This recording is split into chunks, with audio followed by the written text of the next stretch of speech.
God bless you. Shalom, shalom, shalom. Thank you for joining us. I welcome you on this beautiful day. Today we'll be discussing a subject, but then we will take it to home. We will practice it because it's very important. It is not only for Christians, this is for every individual, because life is full of failures, and if you have to overcome, this is the only path. So you shouldn't listen.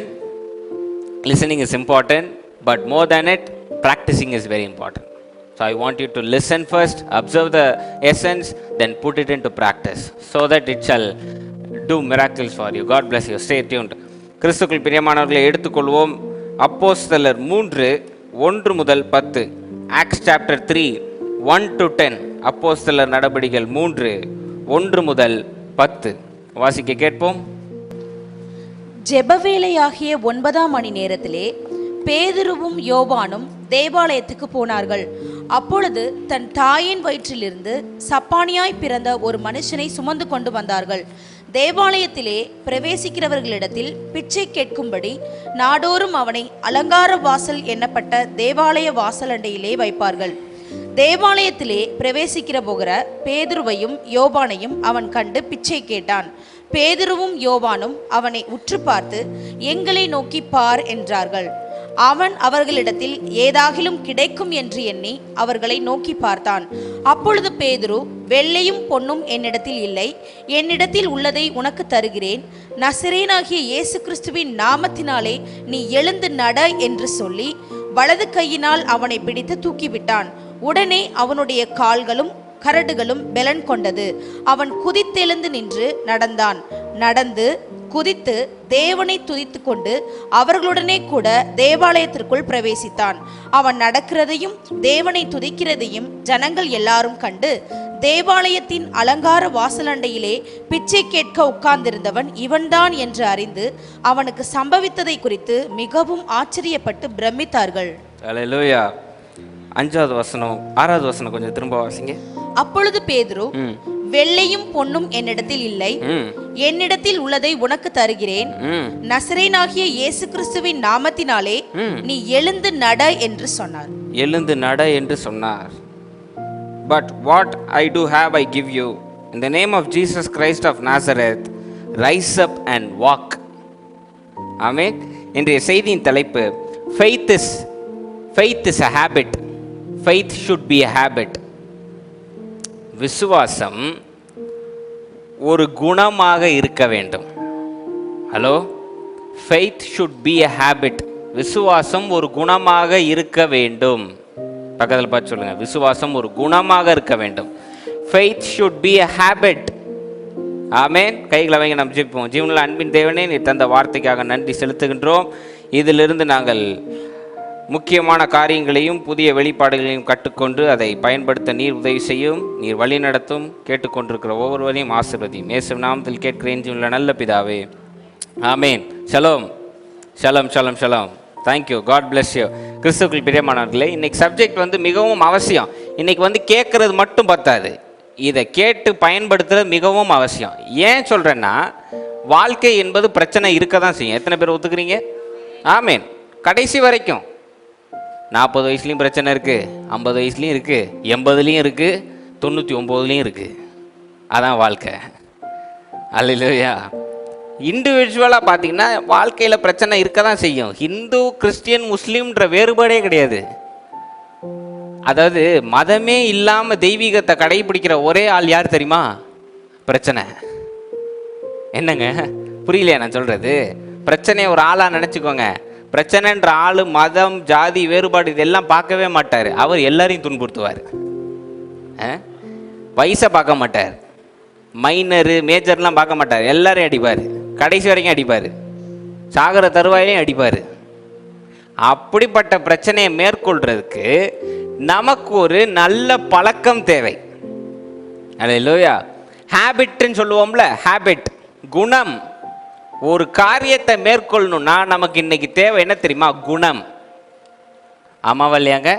இன்னைக்கு பைபிளில் கொடுக்கப்பட்ட 9 கனிகளும் பார்த்தீங்கன்னா வெளியில் தோன்றுகின்ற ஒரு காரியம் இல்லை, மனதுக்குள் ஏற்படுகின்ற குணங்கள். 9 குணங்கள். சாந்தம், பொறுமை, மன்னிப்பு, தயவு, கிருபை, இச்சை அடக்கம், இதெல்லாம் 9 குணங்கள். அதுபோல இதெல்லாம் ஒரு மனுஷனுக்குள்ள இருக்குன்ற குவாலிட்டி. ஆனால் ஒரு பிரச்சனை, வெளியிலேருந்து ஒரு பிரச்சனை வந்தால் அதை மேற்கொள்கிறதுக்கு ஒரு குவாலிட்டி வேணும். அந்த குவாலிட்டி தான் என்னன்னு நம்ம கண்டுபிடிக்க போகிறோம் இன்னைக்கு. அந்த குவாலிட்டியை கேட்குறது பத்தாது. இன்னைக்கு சபைக்கு வரோம், கேட்குறோம், இங்கே கேட்டு கொஞ்ச நேரம் அதை இருந்து பண்ணிட்டு போயிடுறது வேலைக்கு ஆகாது. இன்னைக்கு இன்னைக்கு சொல்லக்கூடிய காரியங்களை கேட்டுட்டு வீட்டுக்கு போய் பயன்படுத்தணும். முதல் தடவை வேலை செய்யலையா, 2வது தடவை செய்யும். 2வது தடவை வேலை செய்ய 3வது தடவை செய்யும். ஏசேக்கு சித்தனா ரெகபோத்துன்னு பேசினா பத்தாது, நம்மளும் செய்யணும். நம்ம இன்னைக்கு சர்ச்சுக்கு நமக்கு முதல்ல என்ன வரணும், ரெகபோத் வந்துடணும். எடுத்த உடனே ஹலோ வந்த உடனே என்ன வரணும், ரெகபோத் வந்துடணும். ஏசேக்கு சித்தனாலாம் வரக்கூடாது, வந்தால் ஆண்டவர்கிட்ட பேச மாட்டோம் நம்ம. அதனால் அதெல்லாம் இல்லாமல் what ever happens you have to try பண்ணாதான் வேலை நடக்கும். Practice makes a man perfect. அதனால் we have to do this. அதனால் இன்றைக்கி அதை பற்றி நம்ம பேச போகிறோம். இப்போது வசனம் வாசிக்கும் போது நம்ம கவனித்தோம் ஒரு மிக சிறந்த ஒரு 10 வசனங்கள். என்ன அப்படின்னா, பேதுருவும் யோவானும், அதாவது ஒரு மிகப்பெரிய அதுக்கு முன்னாடி உள்ள வசனம் 3ஆம் வசனத்துக்கு முன்னாடி பார்த்தீங்கன்னா ஒரு மிகப்பெரிய காரியத்தை நிகழ்த்திட்டு வந்திருக்காரு பேதுரு. என்னன்னு பார்த்தீங்கன்னா, இயேசு கிறிஸ்துக்கு அப்புறம் ஒரு பெரிய கூட்டத்தை கூட்டி ஒரு பெரிய செய்தியை கொடுக்குறாரு. ரிப்பெண்டன்ஸ் பற்றி பேசுகிறாரு, ஹோலி ஸ்பிரிட்டை பற்றி பேசுகிறாரு, ஹோலி ஸ்பிரிட்டை எல்லாருக்குள்ளேயும் இறக்குறாரு. அங்கே கருவியாக செயல்படுறது பேதுரு. பேதுருவும் யோவானும் ரெண்டு பெரிய கேரக்டர் டிசைபிள்ஸ்லே. ஒருத்தர் பரலோகத்தின் திறவுகோல் வச்சிருக்காரு, அவருக்கு இன்னொரு பேரும் இருக்கு, சபை இவர் மேல் கட்டப்படும்னு ஒரு பேரும் இருக்கு. சரியா நான் சொல்றது? இன்னொருத்தர் பார்த்தீங்கன்னா மார்பிளே சாய்ந்திருக்கிறார். ரெண்டும் பெரிய கேரக்டர். 2 பெரிய கேரக்டரும் பெரிய ஒரு காரியத்தை நிகழ்த்திட்டு வராங்க. வர சமயத்தில் 3வது வசனம் வர சமயத்தில் ஒரு ஜெப ஆலயத்துக்கு ஜெபம் பண்ண போகலாம். 9ஆம் மணி வேளையில், கரெக்டாக 9:06 போட்டிருக்கு, 9ஆம் மணியில் ஜெபம் பண்ண போகலாம் அப்படின்னு சொல்லிட்டு 2 பேரும் கிளம்புறாங்க. கிளம்புற இடத்துல அங்கே ஒரு சபை இருக்குது. அந்த சபை பேர் பியூட்டிஃபுல்னு இருக்குது. தமிழில் என்ன போட்டிருக்கு, அலங்காரமான வாசல். நம்ம பாட்டு பாடுறோம், அலங்கார வாசலாலி. அலங்காரமான வாசலுக்கு முன்னாடி அலங்கோலமான ஆள் ஒருத்தர் உட்காந்துருக்காரு. சரியா நான் சொல்றது? பிறப்புல இருந்தே நடக்க முடியாது. அவரை தூக்கிட்டு உட்கார வச்சு, எதுக்கு உட்கார வைக்கிறாங்கன்னா சரியாகணும், தேவனுடைய கிருபை கிடைக்கும்ன்ற நோக்கம் கிடையாது. இது பெதஸ்தா குளம் கிடையாது, இது வெறும் ஒரு கோயிலுடைய வாசல். இங்கே எதுக்கு கொண்டு வராங்கன்னா, எதுக்கும் பிரயோஜனம் இல்லை, அட்லீஸ்ட் தர்மம் மாதிரி கேட்டு பொழைச்சிக்கிட்டோம் அப்படின்ற நோக்கத்தில் கொண்டு உட்கார வைக்கிறாங்க. இப்போ பேதுருவும் யோவானும் கரெக்டாக அந்த சமயம் வராங்க. அப்புறம் தூக்கிட்டு வராங்க, இவங்க சரியாக வராங்க, எல்லாம் ஏற்ற வேளையில் நடக்கிறது. இந்த இடத்துல நல்ல ஒரு பாயிண்ட்டை கவனிச்சுக்கோங்க. கொஞ்ச நேரம் மிஸ் பண்ணியிருந்தா கூட இவங்க தாண்டியிருப்பாங்க. கொஞ்ச நேரம் அவர் சீக்கிரம் வந்திருந்தா இவங்க பார்க்காம போயிருப்பாங்க. ஏதாவது ஒன்று மாறி நடந்திருக்கலாம். ஆனால் எல்லாம் சரியாக நடக்கிறது. ஏன்னா நேரத்தையும் காலத்தையும் கட்டுக்குள் வைத்திருப்பது தேவன். அதனால உங்களுக்கு எப்போ தரணும், ஏது தரணும், யாரை எங்கே பார்க்க, எல்லாம் முடிவு செய்பவர் அவர். எதை நாட்டணும், எதை பிடுங்கணும், எப்போ அழுகை கொடுக்கணும், எப்போ சிரிக்க வைக்கணும், அது எல்லாம் அவருக்கு தெரியும். அல்லேலூயா. அதனால ஏற்ற வேளையில் எல்லாம் கூடி வருது. கூடி வந்தோடனே பேதுரும் யோவானும் அவரை பார்க்குறாங்க. கவனம் அங்கே போகுது. கவனம் போடனே பேதுரு சொல்கிறாரு, இங்கே என்னை கொஞ்சம் பாருங்க அப்படின்னு அந்த அலங்கோலமான ஆளை பார்த்து சொல்கிறாரு. அவர் உடனே என்ன எதிர்பார்த்துட்டாரு, சார் போகிறவன் போட்டு போவான், இவன் கூப்பிட்றானா பெருசாக ஏதோ செய்ய போகிறான் அப்படி தானேங்க. எங்கேயாவது நம்ம தர்மம் கொடுக்கும் போது போகும்போது சும்மா போட்டு போனால் அது வேற. போய் நின்று இங்கே பாருங்க ஐயான்னா அவர் எப்படிப்பா அப்படியே கண்ணில் அப்படியே தண்ணிலாம் கூடி ஏதோ பெருசாக செய்ய போகிறாரு அப்படின்னு நினைப்பாங்களா இல்லையா? அது மாதிரி இங்கே போய் கூப்பிட்டோன்னே அவன் பெருசாக எதிர்பார்க்குறான். ஓ பெருசாக நமக்கு ஏதோ செய்ய போகிறானுங்க, இன்னைக்கு லைஃப் டைம் செட்டில்மெண்ட், செட்டில் ஆகிட வேண்டிதான் அப்படின்னு ரொம்ப எதிர்பார்க்கும் போது பேதுரு பெரிய ஒரு குண்டை தூக்கி போடுறாரு. நீ கேட்கிற தங்கத்தையும் வெள்ளியும் கொடுக்கறது என்கிட்ட இல்லை. எப்படி இருந்திருக்கும் உனக்கு? அட போயா, அதை வாங்க தான் நானே உட்காந்துருக்கேன். ஒன்று கொடுத்தா அதை கொடு, இல்லைன்னா கொடுக்காம போ. கொஞ்சமாக மனசு வேதனைப்பட்டிருக்குமா இல்லையா? ஆமாவா இல்லையாங்க? இன்னைக்கு எத்தனை பேர் மளிகை சாமான் வாங்க போவீங்க? Good, okay. போய் ஒரு காரியத்தை கேட்டு நிற்கிறீங்க, ரொம்ப நேரமாக நின்றுட்டே இருக்கீங்க, அவர் தரேன்னு சொல்லிட்டு கடைசியில் அது காலி ஆயிடுச்சுன்னா என்ன பண்ணுவீங்க நீங்கள்? அவன் 4 தலைமுறையை சாபம் விட்டு வந்துடுவீங்க. என்ன அப்படியே செய்யறே இல்லை பாருங்க. இவ்வளோ தூரம் நடந்து வந்து இந்த ஆள் இப்படி பண்ணிட்டான்ல, இந்த ஆள் ஜனமே நாசமாக போயிடுவான். அந்த ஆள் செய்வோமா இல்லையா? ஒரு ஒரு மல்லிகை கடைக்கு போய் கருவேப்பிலை கிடைக்கலட்டு,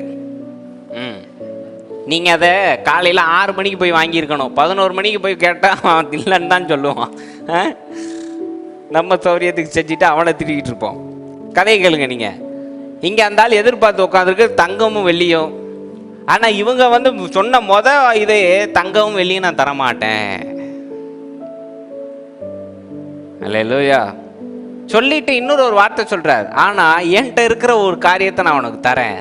வாசிங்க நான்சி அக்கா 6வது வசனம் வாசிங்க. அப்பொழுது பேதுரு வெள்ளியும் பொன்னும் என்னிடத்தில் இல்லை, என்னிடத்தில் உள்ளதை உனக்கு தருகிறேன். என்னிடத்தில் ஒரு காரியம் இருக்கிறது, அதை உன்னிடத்தில் தருகிறேன். நசரேயனாகிய இயேசு கிறிஸ்துவின் நாமத்தினாலே நீ எழுந்து நட என்று சொன்னார். சரி, இது அப்படியே நிறுத்துங்க. நிறுத்திட்டு சொல்ற ஆளுடைய சிபில் ஸ்கோரை கொஞ்சம் செக் பண்ணுவோம். சிவில் ஸ்கோர் தெரியும்ல, லோன் கொடுக்குறதுக்கு முன்னாடி பாஸ்ட்டை செக் பண்ணுவானுங்க, அது பேர் தான் சிவில் ஸ்கோர். கரெக்டாக சொல்கிறது சிவில் ரிப்போர்ட். என்ன அப்படின்னா, சரியாக பணம்லாம் வருதா, கொடுக்கலாமா, சரியான ஆளான்னு செக் பண்ணுவாங்க. மாதம் மாதம் சம்பளம் வாங்குறாரா, சரியாக கட்டிடுவாரா அப்படின்னு. இப்போ பேதருக்கு ஒரு சிவில் ரிப்போர்ட்டை செக் பண்ணுவோம். இயேசுநாதர் இறந்து உயிரோடு எந்திரிச்சிருக்காரு. எந்திரிச்சு 40 நாளில் பறம் ஏறிட்டாரு. இது எத்தனாவது, இது பேதுருக்கு எத்தனாவது இதுங்க, அது என்ன மிராக்கிள்ங்க. பேதுரு இது எத்தனாவது அற்புதம் செய்கிறாரு? இது பேதுருக்கு எத்தனாவது அற்புதம்? இது அற்புதங்க. ஆவியானவர் இறங்குறதெல்லாம் அற்புதம் கிடையாது, அது அவர் கிருபை. அதெல்லாம் அற்புதத்தில் சேராது. பேதுருவா செய்கிற அற்புதத்தில் இது எத்தனாவதுன்னு நான் கேட்டேன். First attempt. சரி, ஃபஸ்ட்டு அட்டம்ப்ட்டு கொஞ்சம் ஈஸியாக இருந்து, கண்ணு தெரியாது அப்படின்னா ஜோம் பண்ணி கொஞ்சம் லைட்டு தெரியுதுன்னா ஓகே அப்படின்ட்டு தப்பிச்சிருக்கலாம் பேதுரு. ஆமாவா இல்லையாங்க? குஷ்டரோகியாக இருந்தால் ஜோம் பண்ணி நீ ஒரு ஊருக்கு போப்பா, அங்கே போகும்போது நீ உனக்கு சரியாயிரும் அப்படின்னா அவன் ஊருக்கு போய் சரியாகல பேதுரு தப்பிச்சிருப்பாரா இல்லையா? சரி ஆகலைனாலும் தப்பிச்சிருப்பாரு, மாட்டியிருக்க மாட்டார். இங்கே தொக்கா மாட்டிக்கிட்டாரு. பிறவியிலிருந்தே ஊனம், நடக்க முடியாது. ஒன்று சரி பண்ணணும், இல்லைன்னா அசிங்கப்படணும். யார் பேரில் வந்தோமோ அவர் பேருக்கு பெரிய அவதூறாயிரும். ஒழுங்காக தங்கத்தை கொடுத்துட்டு தப்பிச்சிருக்கலாம், வாயை விட்டுட்டாரு, எழுந்து நடன்ட்டார். இப்போ இந்த சிவில் ரிப்போர்ட்டை ஏன் செக் பண்ணுவேன் அப்படின்னு சொன்னேன்னா, இயேசுவின் நாமத்தினால எழுது நடன்னு சொன்னவர் இயேசுவை 3 தடவை மறுதளிச்சவர். ஹலோ, நான் சொல்றது புரியாங்க உங்களுக்கு? இயேசுவை 3 தடவை மறுதளிச்சு இயேசுவானவர் மன்னிச்சு ஒரு 40 நாள் தான் ஆகுது. அதுக்குள்ள எல்லா காயமும் ஆறிடுமா? இல்லதான் மறந்துருமா உங்களுக்கு? நீங்க 99ல் நடந்ததை இன்னும் அப்படியே ஒரு டீட்டெயில் மறக்காம எந்திரன் மாதிரி ஞாபகம் வச்சிருக்கீங்களா இல்லையா?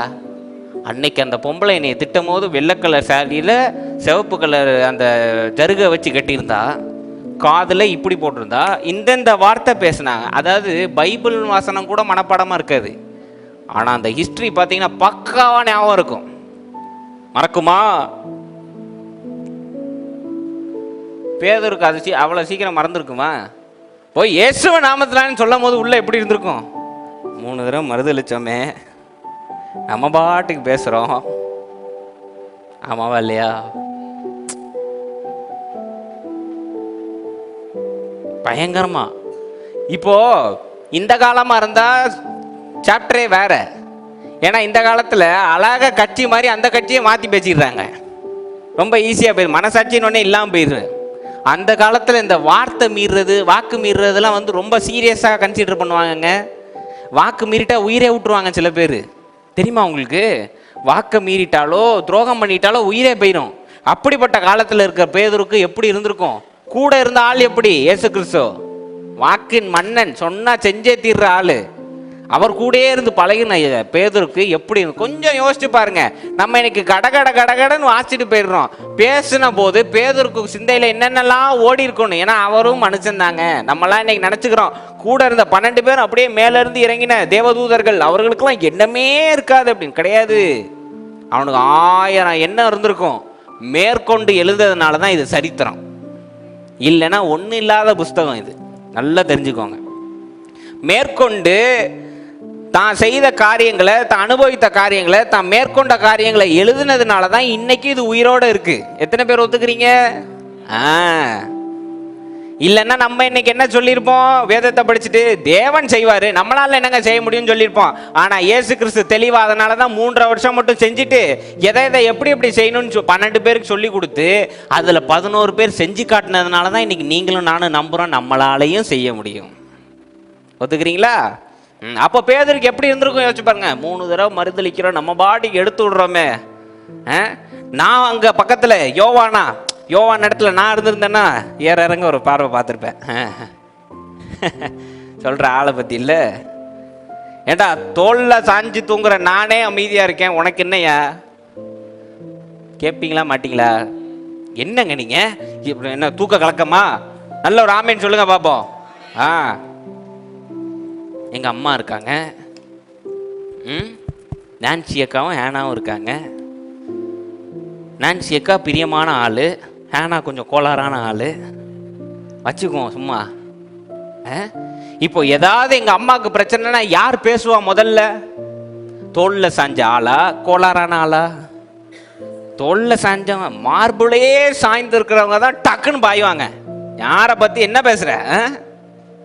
அந்த சம்பவம் ஏற்கனவே இருக்கா இல்லையா? அதனால தான் என்னன்னு பேர் வைப்பாரு, சன்ஸ் ஆஃப் தண்டர்னு வைப்பாரு. இவருக்கும் யாக்கோபுக்கும் டக்குன்னு பாய்வானுங்க எந்த இடத்துலையும். ஏசுநாதரை பேசிட்டா தாங்க முடியாது. ஏன்னா மார்பிளையே சாய்ந்து. யோவான் தானே பேசியிருக்கணும். இங்க எழுந்து நட, இயேசு நாமத்தினால எழுந்து நடன்னு யோவான் பேசியிருக்கணும். தகுதியே இல்லாத பேதுரு பேசுறாரு. ஹலோ, தகுதியே இல்லாத பேதுரு. அவர் கேள்வி கேட்டிருப்பாரு, தனக்குள்ள ஒரு சந்தேகம் எழுந்திருக்கும். சரி, இப்போ பேசுறது பட்டுன்னு பேசிட்டாருங்க, எதையும் யோசிக்காம டக்குன்னு சொல்லிட்டார். சொன்னதுக்கு அப்புறம் எத்தனை கேள்வி மண்டக்குள்ள ஓடி இருக்கும். ஓவரா பேசிட்டோமோ, தேவையில்லாம வாக்கு கொடுத்துட்டோமோ, நம்ம பாட்டுக்கு இப்போ பேசிட்டோம் சொல்லாம நடக்காம போயிடுச்சுன்னா தர்மடி கிடைக்கும். அது வேற இருக்கு, ஞாபகம் வச்சுக்கோங்க. ஏன்னா அப்பதான் எல்லாரும் இயேசு கிறிஸ்துவை வெறுத்து போயிருக்கான். இவனுக்கு திரும்ப ஆரம்பிக்கும் போது சொல்லி நடக்கலைன்னா பெரிய பொய்யாயிரும். எவ்வளோ பெரிய சிக்கலில் மாட்டியிருக்காரு பார்த்தீங்களா? அப்போ என்னென்ன கேள்விலாம் பாருங்க. சரியா செஞ்சோமா, தவறாக செஞ்சிட்டோமா, நம்ம பேசுறதுக்கு தகுதியான ஆளா? இன்னைக்கு நிறைய பேர் ஊழியம் செய்கிற ஆட்கள் என்ன தெரியுமா பண்ணுறீங்க? தைரியமாக இன்னைக்கு சர்ச்சில் பாட்டெல்லாம் பாடி, ஒரு ஃபாதர் அழகாக பாட்டு பாடி காமிச்சார், அல்லேலூயா அல்லேலூயான்னு பாட்டெல்லாம் பாடிடுறோம். போய் விசுவாசத்தை பட்டுன்னு சொல்லிடுறோம். சொல்லிட்டு வெளியே வந்தோடனே நம்ம ஜோமனி இருக்கோமே, நடக்குமா? கேட்குறீங்களா இல்லையா? கேட்குறீங்களா இல்லையா? நியாயமாக பதில் சொல்லணும். நான் கேட்குற கேள்விக்கு. சகாய ஆட்சியை ஹாஸ்பிட்டலுக்கு அனுப்புகிறோம். ஒரு கேன்சர் பேஷண்ட் இருக்காங்க. ஆட்சியை ஜோமனை சொல்கிறோம். ஆட்சி இங்கே ஏற்றுன ட்விஸ்ட்டு உசுப்பில் டப்புன்னு வார்த்தையை அடிச்சுட்டாங்க. யாக்கோபுக்கு விரோதமான மந்திரவாதம் இல்லை, நீ நல்லா வரமா அப்படின்ட்டு வெளியே டீ குடிக்க வருவாங்க பாருங்க. அப்போ நான் கூட உட்காந்து நல்லா இருந்தது ஜெபம்னு ஒரு 2 தடவை சொல்லி காட்டினேன்னு வைங்க, ஆட்சிக்கு என்ன ஆயிரும்? ஜோம் பண்ணது வேலை செய்யலைன்னா நடக்குமா நடக்காதா?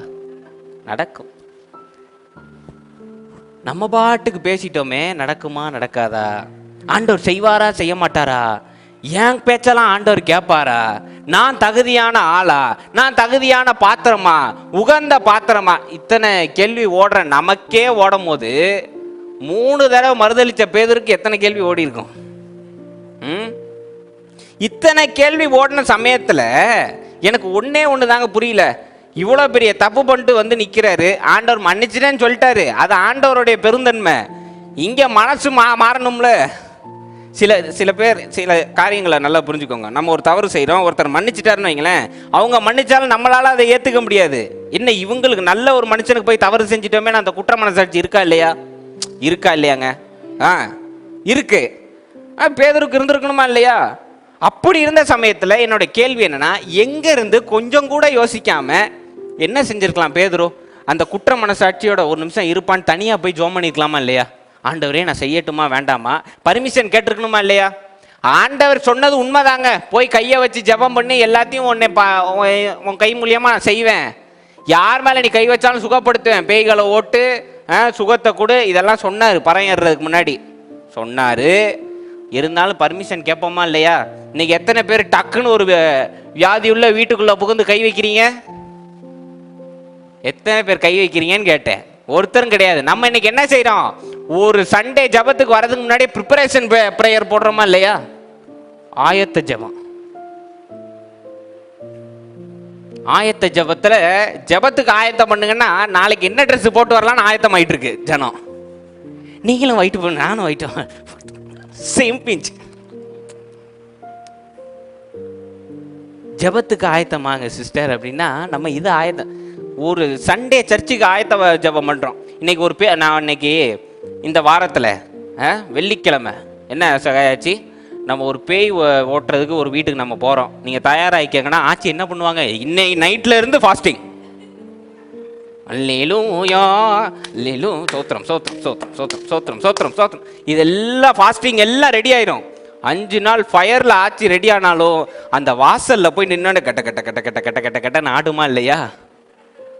அந்நேரம்னு பார்க்க பள்ளி இன்னும் முடிஞ்சு கதை மோகையா, டக்குன்னு பூனை பாயும், ஒரு பாத்திரம் அந்நேரம்னு விழும். இங்கே ஆதியும் அந்தமுமானவரே எல்லாம் கலங்கினதே அப்படின்னு ஆயிரும். ஆமாவா இல்லையா? இத்தனைக்கு 5 நாள் ரெடியாகி இங்கே ப்ரிப்பரேஷன் இல்லை, ஆண்டவர்கிட்ட பர்மிஷன் கேட்கல, தனியாக நின்று ஜெபம் பண்ணலை, ஆண்டவர் பேதுருட்ட தனியாகவும் சொல்லலை எப்பா நீ கை வை நான் உன் மூலியமாக எல்லாத்தையும் செய்வேன்னு சொல்லலை. சபையை உன் மேல் கட்டுவேன்னு சொன்னாரே தவிர உன் மேலே உன் மூலியமாக அற்புதம் செய்வேன்னு சொன்னாராங்க? சொல்லலை. இவர் கேட்கல, எதையும் கேட்காம. என் கேள்வி என்னன்னா, இது எதையுமே யோசிக்காம ஒருத்தனை பார்த்தோன்னே டக்குன்னு சொன்னாரு. எங்க இருந்து இந்த பழக்கம் வந்தது? நான் கேட்குற கேள்வி புரியுதா உங்களுக்கு? பார்க்குறவன் பிறவியிலிருந்தே ஊனம். அவனை பார்த்தா என்ன மனசில் உங்களுக்கு தோணும்? இன்னைக்கு உங்களுக்கு தோன்றது என்னங்க? என்னங்க தோணும்? பாவமா தோணுமா இல்லையா? பாவம்பா. மனதுருகுவீங்களா இல்லையா? சே என்னப்பா இது, ஆண்டவர் ஏன்பா இப்படி பண்ண செய்வோமா இல்லையா? இங்கே பேதுரு அது கூட செய்யல, மனதுருகலை. நம்ம இன்னைக்கு சொல்கிறோம்ல, ஒருத்தருடைய பாரத்தை பகிர்ந்து கொள்வோம். பாரத்தை, அதாவது இயேசு கிறிஸ்து தன்னுடைய ரத்தத்தை தான் பானமாக ஏற்றுக்கொள்ள சொன்னார். இங்கே பாரத்தை ஏற்றுக்கொண்டு இருக்காங்க. பாரத்தை பகிர்ந்து கொள்வோம். இங்கே பேதுரு அது கூட செய்யலையேங்க. முதல்ல பார்த்தோன்னே ஒரு மனுஷனை என்ன தோணிருக்கணும்? ஆச்சா பாவம்பா, எத்தனை வருஷமா கஷ்டப்படுறானோ. இன்னைக்கு நம்மளாம் செய்கிறோமா இல்லையா? ரோட்டில் இன்னைக்கு யாராவது அப்படி ஒரு மாதிரி உட்காந்துருந்தா நமக்கு தோணுதா இல்லையாங்க? தோணிட்டு அடுத்து நமக்கு என்ன தோணும்? நம்மளை ஆண்டவர் நல்லபடியாக படைச்சிருக்கார், கோடான கோடி ஸ்தோத்திரம், நன்றி, கிராட்டிடியூடு. ஃபஸ்ட்டு சேடான எமோஷனு, கம்பேஷனு, தேர்ட் இது எதுவுமே இல்லாமல் எடுத்த உடனே ஃபெய்த்து. எங்கேருந்து இந்த ஹேபிட் வந்ததுன்னா, பேதுருட்ட ஒரு பெரிய ஒரு அற்புதமான காரியம் என்ன தெரியுமா? இங்கே மறைக்கப்பட்ட காரியம் என்ன தெரியுமா? பேதுருக்கு விசுவாசம் ஒரு உணர்வா இல்லை, குணமாக இருந்திருக்கு. It was not a feeling, but it was a habit. என்னப்பா சொல்ல வரீங்க அப்படின்னா, இந்த ஹேபிட் அண்ட் ஃபீலிங் இது ரெண்டையும் நல்லா, ஹேபிட்டுக்கும் ஃபீலிங்கும் பெரிய வித்தியாசம் இருக்குது, நல்ல ஞாபகம் வச்சுக்கணும். என்னென்ன விளக்குறேன். ஹேபிட்னா யாரும் சொல்லி கொடுக்கவே வேண்டாம், ஆட்டோமேட்டிக்காக வர்றது தான் ஹேபிட். இன்னைக்கு எத்தனை பேர் காலையில் எழுந்திரிச்சு பல் விளக்கிட்டு வந்தீங்க? மர்சிலினாக்கா கை தூக்கலன்னு நினைக்கிறேன். தூக்கிட்டாங்க. ஓகே ஓகே ஓகே, இங்கேருந்து தெரியல, வேற ஒன்றும் இல்லை. சரி, எல்லாரும் பல் விளக்குனீங்களா இன்னைக்கு காலையில்? எந்திரிச்சோடனே யார் உங்களுக்கு ஞாபகப்படுத்துனா? ஆச்சு இன்னைக்கு பல் விளக்கலாம், மே 4ஆம் தேதி பல் விளக்க வேண்டும். யாராவது சொன்னாங்களா உங்களுக்கு? யாரும் சொல்லலை. காலையில் எந்திரிச்சோடனே எந்த தீங்கும் வந்துடக்கூடாது, ஆயுசு கெட்டியாக இருக்கணும்னு வார்த்தை என்ன வார்த்தை இன்னைக்கு வருது? ஸ்தோத்திரம். வருதா இல்லையா? யார் சொல்லி கொடுத்தா? டெய்லி யாராவது உங்களுக்கு ஞாபகப்படுத்துனாங்களா? சொல்லணும் அப்படின்னு? இல்லை, ஆட்டோமேட்டிக்காக வருதா இல்லையா? வருதா இல்லையாங்க? இதை விடுங்க. இன்னைக்கு ஹட்சன் சும்முனா உடனே என்ன சொல்றீங்க? இயேசுவே தான் அவர் பேரு, இயேசுநாதர். எங்க இருந்து சேசுநாதர் வந்தாரு? எனக்கு இது ரொம்ப நாள் டவுட்டு. சேசுவே ரட்சியும், சேசுவேன்னு ஒரு ஆளே கிடையாது. இயேசுநாதர், யெஷுவா, இமானுவேல். யார் இந்த சேசுநாதர்? அதாவது தும்மலுக்கு ஏற்றபடி அந்த ராகத்தில் இருக்கணுன்றதுக்காக மாத்திருக்கீங்க, கரெக்டா? ஹச் சேசுவே ரட்சி. இப்போ ஒவ்வொரு தடையும் நீங்க தும்மல் போடும்போது நான் பக்கத்துல இருந்து சொல்லுங்க சேசுவே ரட்சியும் சொல்லுங்கன்னு சொல்லிட்டு இருக்கேன்னா, போட்ட அடுத்த நிமிஷம் கண்ணுங்கன்னெல்லாம் வெளியில வந்துடக்கூடாதுன்னு ஒரு பயத்துல சொல்றோமா இல்லையா? ஹார்ட் எங்கேயா நின்று போயிட்டுனா சேசுவே ரட்சி. பாதுகாப்பு வளையம் போடுறோமா இல்லையா? செய்யறோமா இல்லையா? என்னங்க செய்யறோம்? ஆட்டோமேட்டிக்கா செய்யறோம். இன்னைக்கு உங்களை பார்த்து நான் இங்க ஸ்டேஜில் நின்று அலையிலையா சொல்லுங்க, டக்குன்னு கை மேலே வருதா இல்லையா? இதுதான் பழக்கம், குணம், ஹேபிட் ஆட்டோமேட்டிக்கா வருது பாருங்க. இது பேர் ஹேபிட். ஃபீலிங்னா என்ன தெரியுமா? உணர்வுனா அந்தந்த சமயம் மூளை என்ன சொல்லுதோ அதன்படி நடக்கிறது தான் ஃபீலிங்னு அர்த்தம். இன்னைக்கு சாமுவேல் பாய் இங்க இருக்காரு, சாமுவேல் பாய் எனக்கு எதிர்த்து செய்யறாருன்னா அந்த நிமிஷம் எனக்கு என்ன ஃபீலிங் வரும்? மூட்டியை பிடிச்சி வருதா இல்லையா?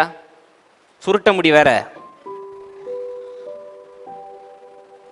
அது.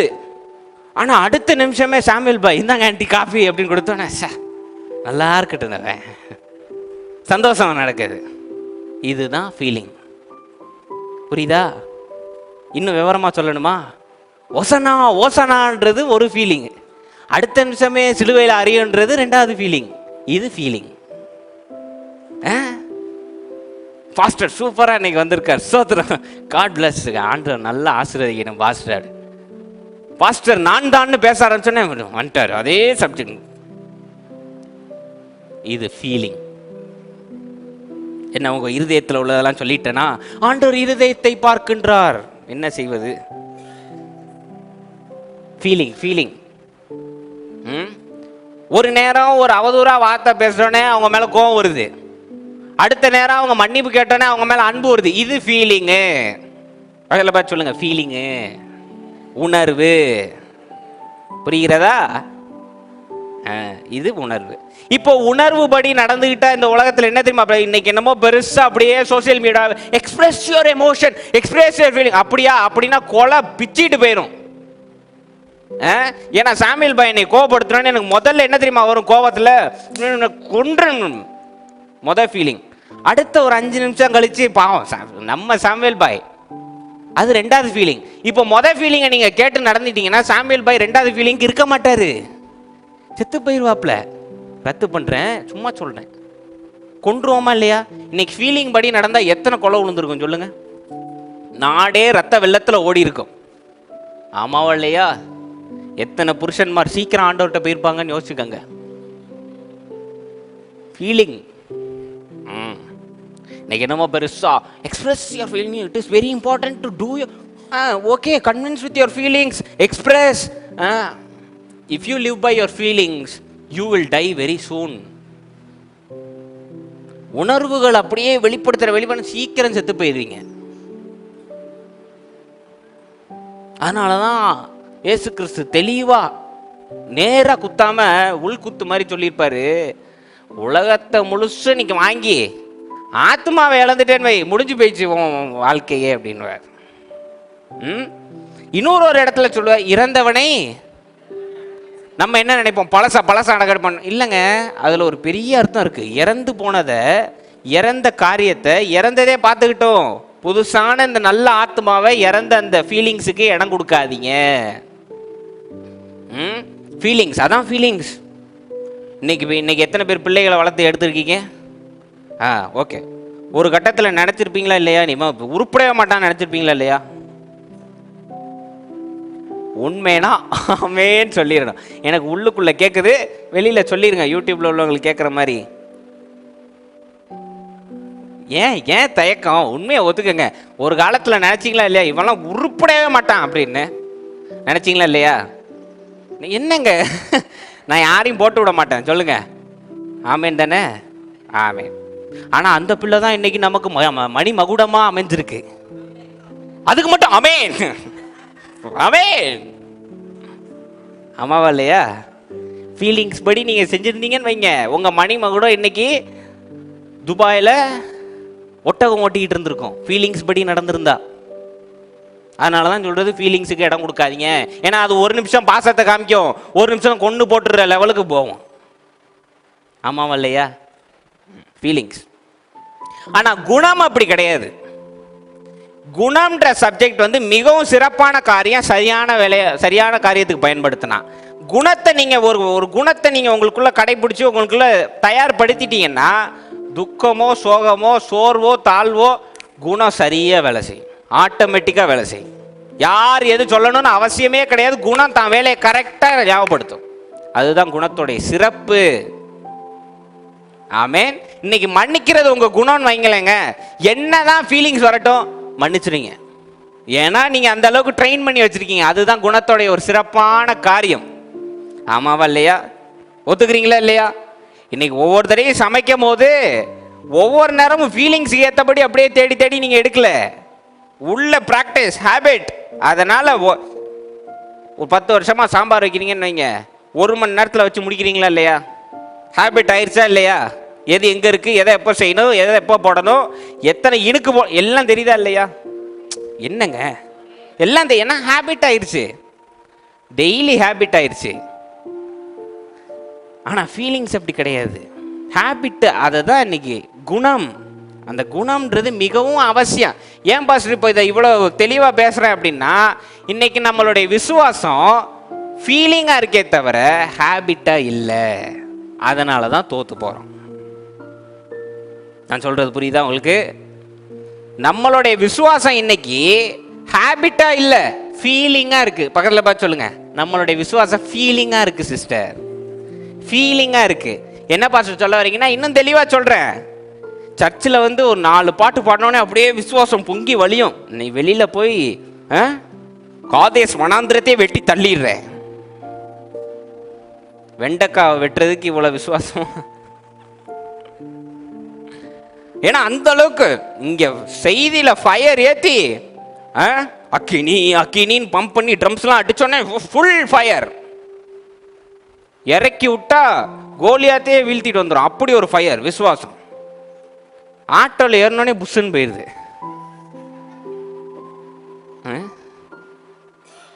ஒரு படத்தில் விவேக்கு கொஞ்சம் பாடியாக இருக்கணும்னு பலூன் அடித்து உள்ளே வச்சுருப்பாங்க, அப்பப்போ புஷ்ஷுன்னு போயிடும். அது மாதிரி சர்ச்சைக்கு வரும்போது மட்டும் பம்ப் பண்ணோட புஷ்ஷுன்னு ஆயிடுது ஜனம். வினோத்தனெல்லாம் மிஸ்டர் இந்தியா மாதிரி இருக்காரு,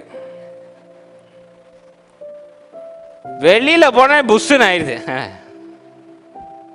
சோதரம் பிரதர், வாழ்க்கை எப்படி போகுது? விசுவாசம் போகுது, எங்கேயோ போகுது. எங்கே போகுது? வீட்டுக்கு தான் போகுது. ஏன்னா உங்கள் விசுவாசம் ஃபீலிங்காக இருந்திருக்கு. சர்ச்சுக்கு வந்து இங்கே நல்லா பாட்டு பாடினோடனே அந்த ஃபீலிங்கில் விசுவாசம் விசுவாசம் விசுவாசம். வெளியில் போய் 4 ஒரு காட்சியை பார்த்தோன்னே அவிசுவாசம் உள்ளே பூந்துருது, விசுவாசம் காணா போயிடுது. ஏன் பிரச்சனைனா இது ஃபீலிங்காக இருந்திருக்கு. ஆனால் இன்னைக்கு நீங்கள் விசுவாசத்தை உங்கள் ஹேபிட்டாக மாற்றி ஆகணும். விசுவாசம் உங்கள் ஹேபிட்டாக மாறணும். பேதுரு இன்னைக்கு கொஞ்சம் கூட யோசிக்கல, அவனை பார்த்து மனதுருகலை, அழுவலை, ஏன்பா இப்படி நடந்தது ஆண்டவன் உன் ஜெபத்தை அதெல்லாம் பண்ணவே இல்லை. அவன் பார்த்து கேள்வியும் கேட்கல, நீ எத்தனை வருஷம் ஊனமாக இருந்த, என்ன உன் பிரச்சனை, ஏது உன் அதெல்லாம் பேசவே இல்லை. பார்த்த அடுத்த நிமிஷம் நீ தங்கத்தையும் வெள்ளியும் தேடிட்டு இருக்க, அது என்கிட்ட இல்லை, ஆனால் இல்லாத ஒன்றை நான் உனக்கு தரேன், இயேசு நாமத்தினால நீ எந்திரிச்சு நட அப்படின்னு. அவ்வளோ பிரச்சனை பண்ணி ஆண்டவர் 3 தடவை மறுதளிச்ச பேதுருக்கு எங்கேருந்து வந்ததுன்னா விசுவாசம் அவன் ஹேபிட்டாக இருந்திருக்கு. ஏன்னா இயேசு கிறிஸ்து செஞ்ச அற்புதத்துலேருந்து கடைசி அற்புதம் வரைக்கும் அவன் கூட இருந்து பார்த்துருக்கான். ஆமென். இயேசு கிறிஸ்து செஞ்ச அற்புதம் என்னங்க? காணா ஒரு கல்யாணம், அதுதானே அற்புதம் நினைக்கிறீங்க? அதுக்கு முன்னாடியே பேதுருக்கு மீனை பெருக்குனது இயேசு கிறிஸ்து. என்னங்க, அதுக்கப்புறம் தான் இவங்கெல்லாம் கூட போகிறாங்க. ஃபஸ்ட்டு 4 பேரை தேர்ந்தெடுத்துட்டு தானே போகிறாரு. தேர்ந்தெடுத்துக்கும் போதே அவனுக்கு செஞ்ச அற்புதமே மடகு ஃபுல்லாக அப்படியே நிறைஞ்சி படகு அதும்பி வலிகிற அளவுக்கு நிரப்புனார். ஃபஸ்ட்டு மீனை எடுத்ததுலேருந்து கடைசி அற்புதம் தேவன் செஞ்சது என்னன்னு தெரியுமா உங்களுக்கு? லாசரு உயிரோடு எழுப்பினது, அதான் கடைசி. அதுக்கப்புறம் அனாயிண்ட் ஆகுறாரு, அதுக்கப்புறம் குரூசிஃபை பண்ணுறாங்க. கடைசி அற்புதம் லாசரு வரைக்கும் கூட இருந்தே பார்த்த ஆள் யாரு? பேதுரு. கல்லின் மேல் சபையை கட்டுவேன் ஏன் சும்மாவா சொல்லுவார்? தெரிஞ்சே தான் ஆண்டவர் சொல்கிறாரு. ஏன்னா கூடவே விசுவாசத்தோடைய ஒரு சிறப்பு அம்சம் என்ன தெரியுமாங்க?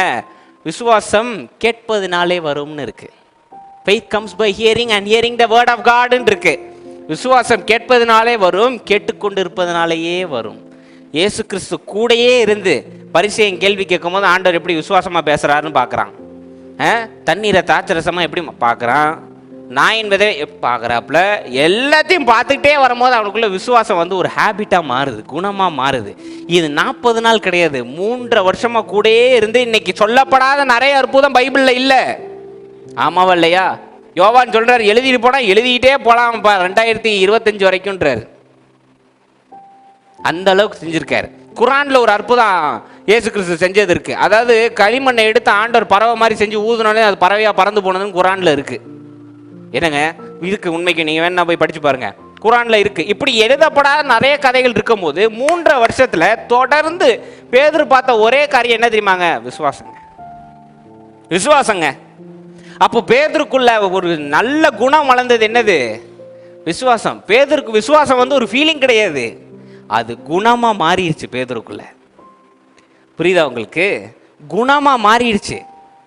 இது இன்னும் ஸ்ட்ராங்கான இடம் என்ன தெரியுமா? தண்ணி மேலே நடந்து வராப்புல, இடையில தண்ணியை திரும்பி பார்க்குறாப்புல, உள்ளே போகிறாப்புல, அந்நேரமும் தேவன் காப்பாற்றும் போது தேவனுடைய விசுவாசம் என்னன்னு பார்த்துருப்பாரா இல்லையா? சரி, இது ஒன்று.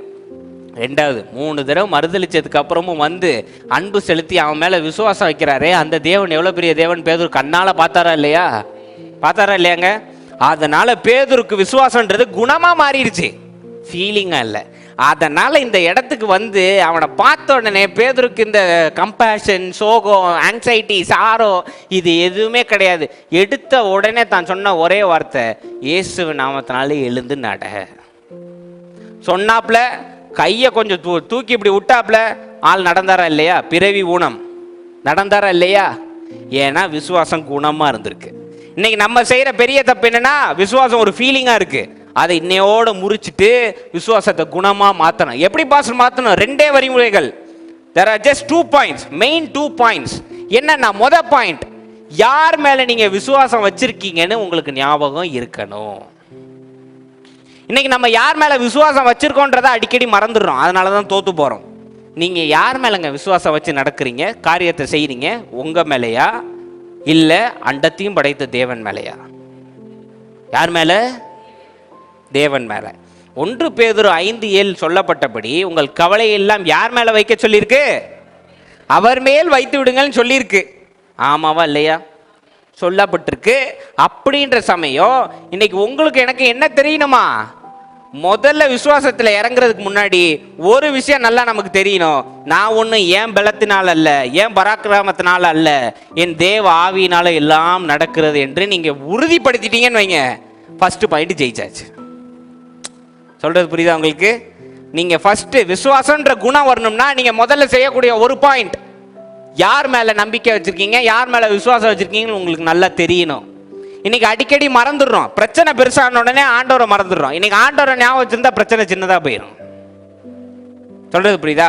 புரிகிற பாஷையில் சொன்னுமா, 8th நிற்கிற பிரச்சனை பெரிய பிரச்சனைங்க, பெரிய கடன் பிரச்சனைங்க. அப்படியே பார்த்து என்னடா செய்யன்னு பார்த்துக்கிட்டு இருக்கும் போது நமக்கு திடீர்னு நம்ம மூளையில் ஞாபகம் வந்ததுன்னு வைங்க, நான் வணங்கும் தேவன் பெரியவர், தேவன் தம்முடைய ஐஸ்வர்யத்தின்படியே கிறிஸ்தியஸுக்குள் அது ஞாபகம் வந்துருச்சுன்னா கடன் பிரச்சனை இப்படியா போயிடும். ஏன்னா என் கவலை எல்லாம் அவர் மேல் வைத்து விட்டேன், அவர் எல்லாவற்றையும் யுத்தம் பண்ணுவார், நான் சும்மா இருப்பானப்பா. வந்துருச்சா இல்லையா? விடுதலை கிடைச்சிச்சா இல்லையா? விசுவாசத்துடைய குணம், you have to know who your God is. யார் மேலே விசுவாசம் வைக்கிறீங்கன்னு உங்களுக்கு நல்லா தெரியணும். அந்த விசுவாசம் வைக்கிற தேவன் எவ்வளோ பெரியவர்னு உங்களுக்கு தெரியணும். அவரால் கூடாத காரியம் ஒன்றும், மனுஷனால் கூடாத காரியம், கொஞ்சம் சத்தமாக பேசுங்க, மனுஷனால் கூடாத காரியம் தேவனால் கூடும். அதை ஞாபகம் வச்சுக்கிட்டீங்கன்னு வைங்க, யாரும் உங்களை அசைக்க முடியாது. நம்பர் 1 அது. நம்பர் 2, 2வது பாயிண்ட் நான் என்ன பாஸ்டர் செய்யணும்னா, அதுக்கு ஒரு வசனம் வாசிக்கணும். அதுக்கு முன்னாடி ஒரு வசனம் வாசிங்க. ரோமர் 5:1 முதல் 5 வாசிங்க பார்ப்போம். இந்த விசுவாசம் ஏன் குணமாக இருக்கணுன்றது அங்கே போட்டிருக்கு, வாசிங்க பார்ப்போம். ரோமர் 5:1-5. இவ்விதமாக நாம் விசுவாசத்தினாலே நீதிமான்களாக்கப்பட்டிருக்கிறபடியால் நம்முடைய கர்த்தராகிய இயேசு கிறிஸ்து மூலமாய் தேவனிடத்தில் சமாதானம் பெற்றிருக்கிறோம். அவர் மூலமாய் நாம் இந்த கிருபையில் பிரவேசிக்கும் ஸ்லாக்கியத்தை விசுவாசத்தினால் பெற்று நிலை கொண்டிருந்து தேவ மகிமையை அடைவோம் என்கிற நம்பிக்கையினாலே மேன்மை பாராட்டுகிறோம். அது மாத்திரமல்ல உபத்திரவம் பொறுமையும் பரீட்சை நம்பிக்கையையும் உண்டாக்குகிறது என்று நாங்கள் அறிந்து உபத்திரவங்களிலேயும் மேன்மை பாராட்டுகிறோம். மேலும் நமக்கு அருளப்பட்ட பரிசுத்த ஆவியினாலே தேவ அன்பு நம்முடைய இருதயங்களில் ஊற்றப்பட்டிருக்கிறபடியால் அந்த நம்பிக்கை நம்மை வெட்கப்படுத்தாது. பாத்தீங்களா? தேவன் மேல் வைத்திருக்கிற நம்பிக்கையினால் அந்த நம்பிக்கை நம்மளை வெட்கப்படுத்தாது. இதுதாங்க சிம்பிள் சீக்ரெட். விசுவாசம் கடைபிடிக்கிறதுக்கான குணம் என்ன? யார் மேல் நம்பிக்கை வைத்திருக்கிறோம், யார் மேல வச்சிருக்கோம், விசுவாசம் வைக்கிற ஆள் நம்மளை வெட்கப்பட வைக்க மாட்டார். அதுதான் பாயிண்ட். அது நமக்கு நினைவு இருந்ததுன்னு வைங்க, எவ்வளவு பெரிய பிரச்சனையா இருந்தாலும் அது கால் தூசுக்கு சமம். அல்லேலூயா, ஆமென். எபிரேயர் 12:1-2 மட்டும் வாசிங்க பார்ப்போம். எபிரேயர் 12:1-2 வாசிங்க பார்ப்போம். ஆகையால் மேகம் போன்ற இத்தனை திரளான சாட்சிகள் நம்மை சூழ்ந்து கொண்டிருக்க பாரமான யாவற்றையும் நம்மை சுற்றி நெருங்கி நிற்கிற பாவத்தையும் தள்ளிவிட்டு விசுவாசத்தை துவக்குகிறவரும் முடிக்கிறவருமாய் இருக்கிற இயேசுவை நோக்கி நமக்கு நியமித்திருக்கிற ஓட்டத்திலே பொறுமையோடே ஓடக்கடவோம். அவர் தமக்கு முன் வைத்திருந்த சந்தோஷத்தின் பொருட்டு அவமானத்தை எண்ணாமல் சிலுவையை சகித்து தேவனுடைய சிங்காசனத்தின் வலது பாரிசத்தில் வீற்றிருக்கிறார். அல்லேலூயா. அதுல ஒரு அருமையான வசனம் இருக்கு பாருங்க. விசுவாசத்தை துவக்குகிறவருமாய் இருக்கிறார். யாரு? இயேசு கிறிஸ்துன்னு போட்டிருக்கு. குணம் நான் சொன்னேன்ல, நம்ம யார் மேல விசுவாசம் வச்சிருக்கோம்னு நமக்கு ஞாபகம் இருந்தா பிரச்சனை ரொம்ப சிம்பிள்னு. அதை பேதுரு 6வது வசனத்துல செஞ்சு காமிச்சிருக்காருங்க. 10:6 உங்களுக்கு ஞாபகப்படுத்த வாசிங்க பார்ப்போம். 10:6 வாசிங்க பார்ப்போம். 3:6 சாரி, அப்போஸ்தலர் 3:6 வாசிங்க. 3:6 வாசிங்க. அப்பொழுது பேதுரு வெள்ளியும் பொன்னும் என்னிடத்தில் இல்லை, என்னிடத்தில் உள்ளதை உனக்கு தருகிறேன், நசரேயனாகிய இயேசு கிறிஸ்துவின். நிறுத்துங்க. குணத்தோடைய பகுதி எங்க வந்துருச்சு பாத்தீங்களா? தான் மேல் நம்பிக்கை வைக்கவில்லை, தன்னுடைய விசுவாசத்தின் மேல் நம்பிக்கை வைக்கவில்லை. என் விசுவாசம் யார் மேல் இருக்கிறது? இயேசு கிறிஸ்து மேல். அதனால் அவர் பேர் மூலியமாக அந்த கிளியரன்ஸ் நமக்கு இருந்துருச்சுன்னா இன்னைக்கு எவ்வளவு பெரிய பிரச்சனையா இருந்தாலும் தாண்டிடலாம். இன்னைக்கு நம்ம மிஸ் பண்ற ஒரே பாயிண்ட், முதல்ல நம்ம விசுவாசம் நம்ம மேல வச்சிருக்கோம். நம்மளால செய்ய முடியுமா, நம்மளால பார்க்க முடியுமா, நம்மளால இதை முடிக்க முடியுமா? நோ. நீங்க யாருங்க முடிக்கிறதுக்கு? உங்களை வாழ வைப்பது, உங்க அணுக்களை நகர வைப்பது எல்லாம் தேவனுடைய ஒரே சித்தம். அதனால இங்க பேதுரு பண்ணி காட்டுறாரு பாருங்க. முதல்ல எடுத்த உடனே குணத்தை இயேசு கிறிஸ்து மேல, இயேசு கிறிஸ்துவின் நாமத்தினால், என்னுடைய நாமத்தினால் அல்ல, என் மேல் உள்ள நம்பிக்கையினால் அல்ல, ஆனால் செய்து முடித்தவர் மேல், செய்து முடித்து அது முடியும் என்று சாத்தியமாக்கினவர் மேல் என் நம்பிக்கையை வைத்து நான் உனக்கு சொல்லுகிறேன், நீ எழுந்து நட. ஃபர்ஸ்ட் பாயிண்ட் ப்ரூவ் ஆயிடுச்சா? செகண்ட் பாயிண்ட் என்னன்னா அஃபர்மேஷன்ஸ் சொல்லுவாங்க. அதாவது நீங்க விசுவாசமா பேசக்கூடியதை பேசிக்கிட்டே இருக்கணும். அல்லேலூயா. விசுவாசம் எதனால வரும்? கேட்பதனாலே வரும். ஹியரிங்னு போட்டிருக்கு. ஆமேன். இன்னைக்கு நம்ம போன்ல அப்படியே மெசேஜா கேட்பதனாலே வரும்னா, போன்ல அப்படியே கிறிஸ்டியன் மெசேஜா கேட்கறதுனாலலாம் மண்டையில ஏறிடாது. என்னைக்கு நீங்க பேசுறீங்களோ அன்னைக்கு தான் அந்த வசனம் பதியும், வேலையும் செய்யும். இதை நல்லா நிறைய பேர் நினைச்சுக்கிறீங்க. அப்படியே கிறிஸ்டியன் மெசேஜ், கிறிஸ்டியன் பாட்டா கேட்டா நமக்கு ஒன்றும் அணுகாது. அவன் தான் பெரிய பிரச்சனையில இருப்பான். ஏன்னா அவனுக்கு தான் உடனே பயம் வரும். ஏன்னா வசனம் தெரியாது. போன்ல எப்படி வசனம் இருக்கும்? போனை இன்னைக்கு சுவிட்ச் ஆஃப் பண்ணிட்டோம்னா அவனுக்கு வசனம் தெரியாது. இன்னைக்கு நமக்கு வசனம் தெரிஞ்சிருச்சுன்னா எந்த போனும் வேண்டாம், பைபிளும் வேண்டாம், வசனம் உள்ளுக்குள்ள மனப்பாடமா இருக்கா இல்லையா? ஆமாவா இல்லையாங்க? இன்னைக்கு அதுதான் நமக்கு தேவை. அஃபர்மேஷன்ஸ் என்ன பாஷை சொல்ல வரீங்க? வசனத்தின்படியே பார்த்துருவோம். 10:22-23 எபிரேயர் 10:22-23 எபிரேயர் 10:22-23. துர்மனசாட்சி நீங்க துர்மனசாட்சி நீங்க தெளிக்கப்பட்ட இருதயம் உள்ளவர்களாயும் ம். சுத்த ஜலத்தால் ம். கழுவப்பட்ட சரீரம் உள்ளவர்களாயும் ம். உண்மையுள்ள இருதயத்தோடும் உண்மையுள்ள இருதயத்தோடும் விசுவாசத்தின் பூரண நிச்சயத்தோடும் விசுவாசத்தின் பூரண நிச்சயத்தோடும் சேரக்கடவோம் சேரக்கடவோம் அல்லாமலும் நம்முடைய நம்பிக்கையை நம்மளுடைய விசுவாசத்தை நம்மளுடைய எண்ணங்களை அறிக்கையிடுகிறதில் அசைவில்லாமல் உறுதியாய் இருக்க கடவோம் வாக்குத்தத்தம் பண்ணினவர் உண்மை உள்ளவராய் இருக்கிறார். அந்த வசனத்தை அப்படியே வைங்க. நான் ஒரு காரியத்தை நான் உங்களுக்கு சொல்லித் தரேன். மேக்ஸ் டீச்சர் எத்தனை பேருக்கு பிடிக்கும்? யாருக்கும் பிடிக்காது, விட்டுருங்க. சாமுவேல் பாய்க்கு மட்டும்தான் பிடிக்கும், அவர் நல்ல ஸ்டூடெண்ட். நம்மளுக்குலாம் பிடிக்காது. ஆனால் மேக்ஸ் டீச்சர் சொல்ற ஒரே ஒரு காரியம் நம்ம எல்லாருக்கும் ஞாபகம் இருக்கும். என்ன தெரியுமா? மேக்ஸை இப்படியே பார்க்கறத விட போட்டு பாருன்னு. அதுதான் நமக்கு பிடிக்காது. ஆமாவா இல்லையா? ஏன் அப்படி சொல்றாரு? ஏன்னா பார்க்கறத விட ஒரு தடவை எழுதுனா அது 10 தடவை பார்க்கறதுக்கு சமம். ஒத்துக்கிறீங்களா? என்னங்க நீங்க பேச மாட்டேங்கிறீங்க? ஆமேன் இல்ல ஆமேன். இன்னைக்கு ஒரு தடவை எழுதிட்டு அது 10 தடவை மனப்பாடம் ஆனதுக்கு சமம். ஆமாவா இல்லையா? இன்னைக்கு ஒரு வார்த்தையை பேசிட்டீங்கன்னா அது 10 நாளைக்கு நிலைச்சு நிற்கிறதுக்கு சமம். அதனால தான் வசனம் சொல்லுது, நம்பிக்கையை அறிக்கையிடுகிறதில் அசைவில்லாமல் இருக்க கடவுள். திரும்ப திரும்ப திரும்ப திரும்ப அறிக்கையிடணுமா? இன்னைக்கு நம்ம சபைக்கு வர நேரம் மட்டும்தான் அறிக்கையிடுறோம். வெளியில போனோன்னே எல்லா அவிசுவாசமான அறிக்கை. அதனால தான் தோத்து போகிறோம். அல்லேலூயா. அறிக்கையிடுகிறதில் அறிக்கை சரியாக இருக்க வேண்டும். அப்போ என்ன செய்யணும் பாஸ்டர்? எனக்கு என்ன பாஸ்டர் அறிக்கை? பணம் வந்துட்டு இதே சொல்லிட்டு இருக்கணுமா? வேண்டாம், வசனத்தை சொல்லுங்க. உங்க மேல நம்பிக்கை இல்லைன்னா, நீங்க சொல்ற வார்த்தை மேல நம்பிக்கை இல்லைன்னா வசனத்தை சொல்லுங்க. ஒவ்வொருத்தரையும் கடனோ ஒவ்வொருத்தரையும் பிரச்சனை வரும்போதோ தேவன் தம்முடைய ஐஸ்வர்யத்தின்படி என் குறைகள் எல்லாம் கிறிஸ்து இயேசுக்குள் மகிமையிலே நிறைவாக்குவார். தேவன் தம்முடைய ஐஸ்வர்யம் சொல்லிக்கிட்டே அறிக்கையிடுகிறதில் அசைவில்லாமல் உறுதியா இருக்க கடவோம். பார்ட்டு நம்மளுடைய வேலை என்ன? அசைவில்லாமல் உறுதியா அறிக்கையிட்டே இருக்கணும். சொன்னவர் என்ன செய்யறாராம்? வாக்குத்தத்தம் பண்ணினவர். அது அவர் வேலை, இது நம்ம வேலை, அது அவர் வேலை. செகண்ட் பார்ட் இங்க போட்டிருக்கு, ஃபர்ஸ்டா போட்டிருக்கு. செகண்ட் பார்ட் என்னன்னா அறிக்கையிடணும். பார்ட்டு அவர் மேல நம்பிக்கை வச்சு அறிக்கையிட்டா அவர் எல்லாத்தையும் பார்த்துக்குவார். சொல்யூஷன் அங்கேயே போட்டிருக்கு. ஆமேன். இன்னைக்கு நம்ம அன்றாட வாழ்வில் தோக்குறதுக்கு என்ன தெரியுமாங்க காரணம்? நம்மளுடைய ஹேபிட் இன்னைக்கு சோகம், துக்கம், அழுகை, இதுதான் நம்மளுடைய ஹேபிட்டா இருக்கு.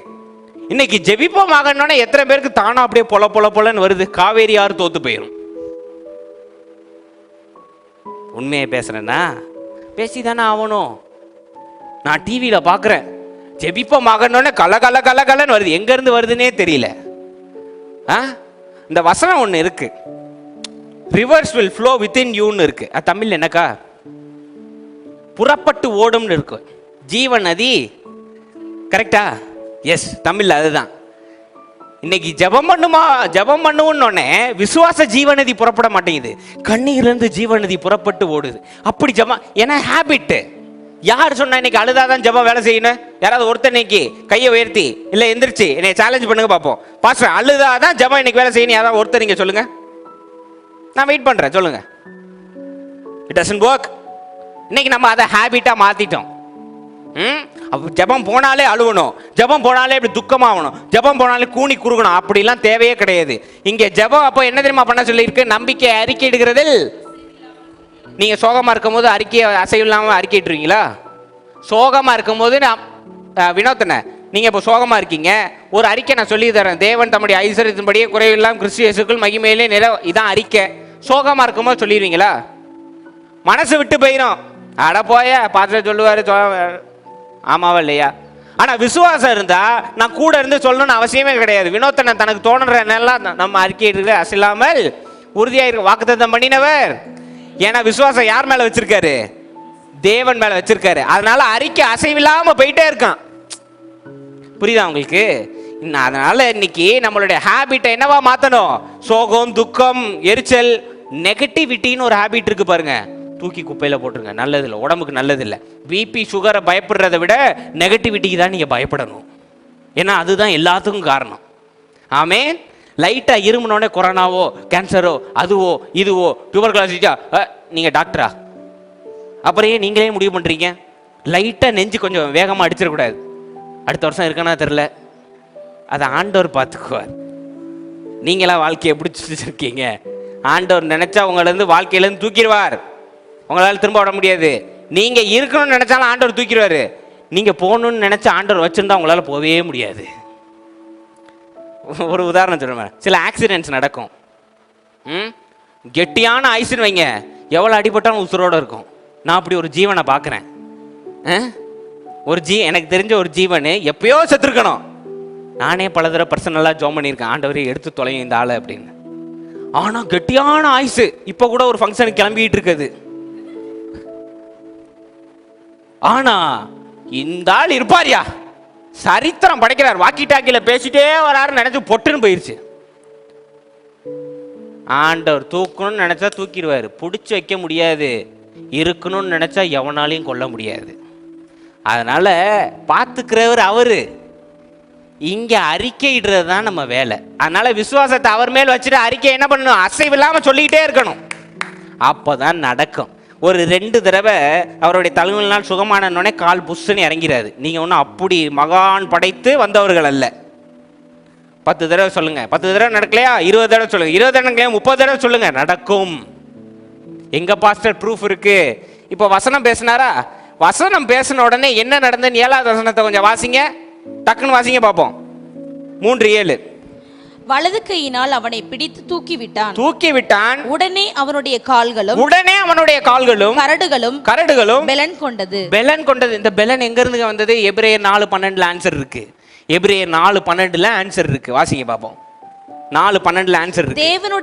தேவனுடைய வார்த்தையானது ஜீவனும் வல்லமையும் உள்ளதாயும் இருபுறமும் கருக்குள்ள ஓகே எந்த பட்டயத்திலும் கருக்கானதாயும் ஓகே ஆத்துமாவையும் ஆவியையும் கணுக்களையும் ஊனையும் பிரிக்கத்தக்கதாக உருவ குத்துகிறதாயும் இருதயத்தின் நினைவுகளையும் ஓகே யோசனைகளையும் வகையறுக்கிறதாயும் இருக்கிறது. இப்போ என்ன பாஸ்டர் சொல்ல வரீங்கன்னா, 3:6 பேதுரு சொல்றாரு, எழுந்து நட. தேவனுடைய வார்த்தையே சொல்றாரு.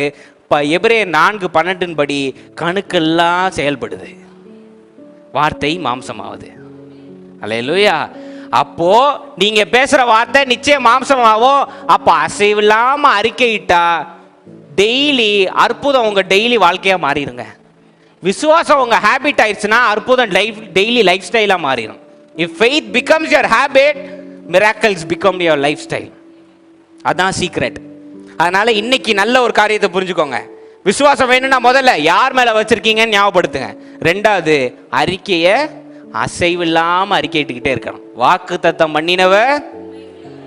அல்லேலூயா. This is the secret. பக்கத்துல பார்த்து சொல்லுங்க, யார் மேல நம்பிக்கை வச்சிருக்கீங்கன்னு நினைவுபடுத்துங்க. சிஸ்டர் பக்கத்துல சொல்லுங்க, இயேசு கிறிஸ்து மேல நம்பிக்கை வச்சிருக்கோம். இயேசு கிறிஸ்து மேல நம்பிக்கை வச்சிருக்கோம். அடுத்து சொல்லுங்க, அசைவில்லாம அறிக்கையிடுங்க. அசைவில்லாம அறிக்கையிடுங்க. வாக்குத்தத்தம் பண்ணினவர் உங்களுக்கு செய்து முடிப்பார்னு கை கொடுங்க. அல்லேலூயா. அப்போ இன்னையிலிருந்து விசுவாசம் என்னவா இருக்கணும்? ஃபீலிங்கா இருக்கக்கூடாது, ஹேபிட்டா இருக்கணும். எந்த பிரச்சனை வந்தாலும் எடுத்த உடனே உங்களுக்கு ஹேபிட்ல நீங்க பழகிட்டீங்கன்னு வைங்க, சூனியமே பண்ணியிருந்தாலும் டக்குன்னு ஹேபிட் உங்களுக்கு என்ன தெரியுமா சொல்லும்? யாக்கோபுக்கு விரோதமான மந்திரவாதமும் இல்லை போட அப்படின்னாரு. அல்லேலூயா. ஸோ இன்னையிலிருந்து விசுவாசம் ஃபீலிங்காக இருக்கக்கூடாது, ஹேபிட்டாக இருக்கணும். ஆமேன். அல்லேலூயா.